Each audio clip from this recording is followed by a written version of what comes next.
Welcome back to Mads Mikkelsen Week here at Brickwall Pictures. This is part 2 of 3 of this mini Mads Mikkelsen crash course. If you didn't watch part 1 yet, go back and check it out. It's a review for the Academy Award-winning Thomas Vinterberg film Druck, aka Another Round. But I also dig into the motivation behind putting together this Mads Mikkelsen Week and explore his place in both English language filmmaking and Danish language filmmaking. So I recommend watching that video first. There's a playlist in the description so you can follow along. And make sure you subscribe to Brickwall Pictures so you can see the finale of Mads Mikkelsen Week along with everything else I put out. In part 2 of Mads Mikkelsen Week, I'll be reviewing Men and Chicken from 2015. This one is written and directed by Anders Thomas Jensen, who is a filmmaker Mads has worked with a bunch of times. In fact, Mads has been in every film Jensen has made, as have Nikolaj Lie Kus and Ole Testrup, until Testrup unfortunately passed away in 2018. Gabriel og Elias. Jeg ikke jeres biologiske far. Jeres rigtige far hed Emilio Thanatos. Men and Chicken starts off with what is actually a pretty familiar premise. Two siblings find out that their parents weren't really their biological parents and then set out on a journey to find their real parents. There are probably at least a couple of films with similar plots springing to your mind right now, if not a dozen of them. But beyond this basic premise, Men and Chicken certainly does not feel at all familiar. It's like they took this familiar concept and said, let's do that, but make everything about it bizarre. Der slet ikke nogen af dem, der har den samme mor. De døde alle sammen, dengang de fødte os. De gamle her, de kalder Emilio for dødens pølse.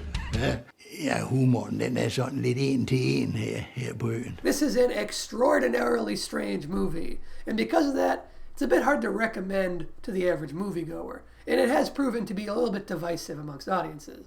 I loved it though. The tone is difficult to describe. It's essentially a pitch-black comedy with strong dramatic elements, but it also kind of becomes a horror film at a certain point, though it never ceases to be funny. But like everything in the film, the humor is bizarre, at least to an American palate, and it is certainly not going to be everyone's cup of tea, but I was laughing all throughout.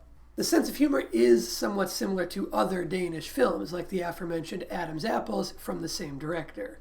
But I would say Men and Chicken pushes even further into the darker side of the comedy and is more upfront about it than the former. If you want an English language tonal comparison, The Lobster from wonderful Greek director Yorgos Lanthimos gets you close, but still not quite. There are some Misery vibes when one of the brothers gets wheelchair bound and trapped in this big home, which was a former World War II mental hospital in real life, and some Texas Chainsaw Massacre vibes coming off from the family in their giant decrepit house where they're constantly biting each other and beating each other over the head with random objects.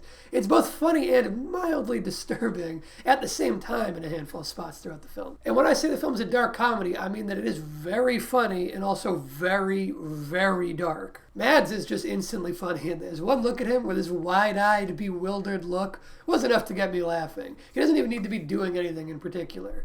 He does wonders with his expressions and mannerisms, and I would call this quite a challenging character to pull off believably. He's actually not the protagonist. He's just front and center on all the posters because he's the biggest audience draw. His performance is central, of course, but the main protagonist role actually goes to David Dencik, who plays the straight man in a family full of absolute lunatics. Each cast member excels in their strange and eccentric character. Even the straight man is far from being a quote-unquote normal person. He has plenty of his own neuroses. Beyond being funny, Mads is more than a little creepy at points in this too, and he does some morally reprehensible things throughout the narrative. He's certainly not all there, as he even says himself. He's a sex addict, but honestly that term might not exactly cover it. He's a compulsive masturbator, really. He's compelled to relieve himself after he's been in any proximity to any woman, and also just sporadically throughout the day. It's a character trait I've never really seen in a movie before, and I always like when a film can show me something new, even if that something new is Mads Mikkelsen furiously masturbating in a public bathroom. Mads always gives fantastic performances, and he especially disappears into character in this one. He goes full chameleon, and I forgot he was even in the film by maybe the 30-minute mark, even though he's one of my favorite actors.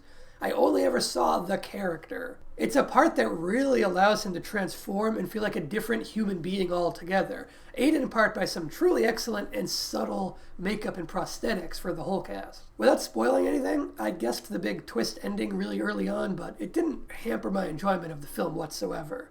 Maybe it was my screenwriter brain, like figuring out where things were going, but honestly, I think a significant percentage of viewers are likely to figure out this twist long before it's revealed. I still think it's a great story twist, even though it's pretty easy to see coming.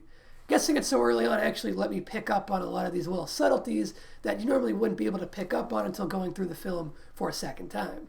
And there really are a ton of these subtleties. This is a film that is so much more clever than when it first meets the eye. The full extent of the twist retroactively unveils so many brilliant bits of characterization from earlier on. It's a smarter and deeper film than it appears to be on the surface, and I greatly enjoyed Men and Chicken, even though I can't quite comfortably recommend it to everyone. If it sounds like your cup of tea, then check it out. Make sure you subscribe to Burkwall Pictures for the conclusion of Mads Mikkelsen Week coming in just a couple of days, and for everything else I put together. For the finale of Mads Mikkelsen Week, I'm taking a look at his recently released in the US Riders of Justice, which is not quite what it appears to be from the outside. See you there.